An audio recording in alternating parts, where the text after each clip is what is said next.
मान्छेले सबैको मन जित्न सक्दैन अनि थोरैको मन जित्न हेर्छ हामी त छैन सबैको मन जित्नु पर्यो सबैको हुनु पर्यो त्यो कारणले मेरो चाहिँ यहाँलाई के अनुरोध छ भने जुन सद्भावपूर्ण समाज हामीले परिकल्पना होइन अभ्यास गरेका छौँ त्यो अभ्यासमा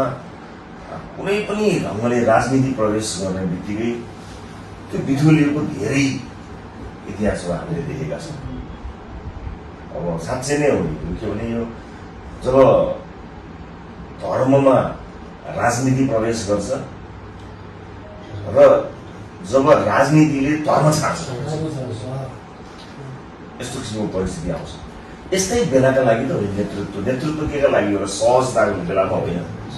सहज सरिकारी समाज भएको बेलामा समाजलाई नदुखेको बेलामा समाज आफ्नै ढङ्गले अगाडि बढिरहेको बेलामा सौहार्दता चलिरहेको बेलामा नेतृत्वको त खासै ठुलो महत्त्व हुँदैन। नेतृत्वको खाँचो भनेकै विषम परिस्थितिमा अप्ठ्यारो परिस्थितिमा गाह्रो बेलामा हो। यो केही गाह्रो भएको अवस्था भएको हुनाले मेरो यहाँहरूलाई विनम्रतापूर्वक के अनुरोध छ भने यदि हामीले गरेको सल्लाह अनुसार हामी यसमा सहमत छैनौँ हामी हाम्रो सद्भाव बिथोलिन दिँदैनौँ हामी यो सद्भावलाई कायम राख्न चाहन्छौँ र यो हाम्रो काम होइन जसले गरिरहेको छ तिनीहरूले गलत गरिरहेका छन् भन्ने हाम्रो आजको यो बैठकको निष्कर्ष हो भने हामी त्यसमा प्रतिबद्ध छौँ कटिबद्ध छौँ र हाम्रो बोलीलाई हामीले व्यवहारमा लैजाने हो भने मलाई लाग्छ दुवै संस्थाहरूको एउटा संयुक्त विज्ञप्ति यहीँ बसेर गरौँ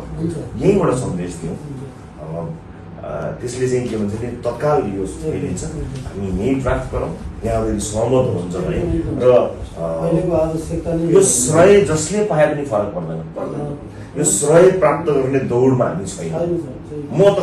बिल्कुल छैन हामी जिम्मेवारी पुरा गर्न आएनौँ यो जिम्मेवारी पुरा गर्न आएको हुनाले मेरो विचारमा के लाग्छ भने प्रत्येक मिनट महत्त्वपूर्ण छ अहिलेको लागि किनभने काहीँ न काहीँ कसैले कसैको घरमा आक्रमण भइरहेको छ असलमा आक्रमण भइरहेको छ त्यसले गर्दाखेरि हामी सिंहदरबारभित्र सहजतामा छौँ सुरक्षामा छौँ तर हाम्रै कोही दाजुभाइ सुरक्षामा छैन त्रासमा छ उसको त्रासलाई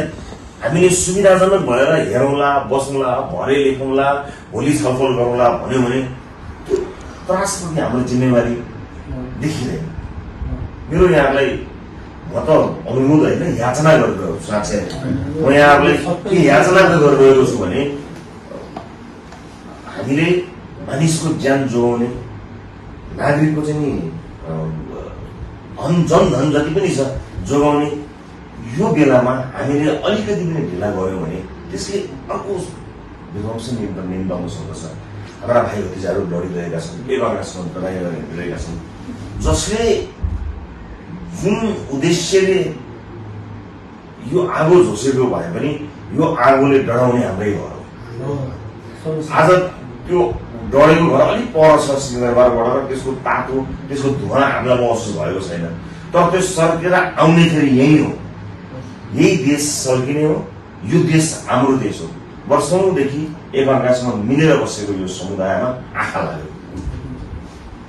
आँखा लगाउन नदिनको लागि तत्काल आज नै हामी बसौँ अहिले नै बसौँ यहीँ ड्राफ्ट गरौँ साथीभाइ हुन्छ सचिवालय छ सबै कम्प्युटरदेखि लिएर सबै चिज यहाँ छ अरू साथीभाइलाई बोलाउन पर्छ भने बोलाउँ र यहाँबाट नै हामी संयुक्त एउटा वक्तव्यलाई अगाडि बढाउँ भन्ने मैले प्रस्ताव राखेँ यहाँलाई के छ कसरी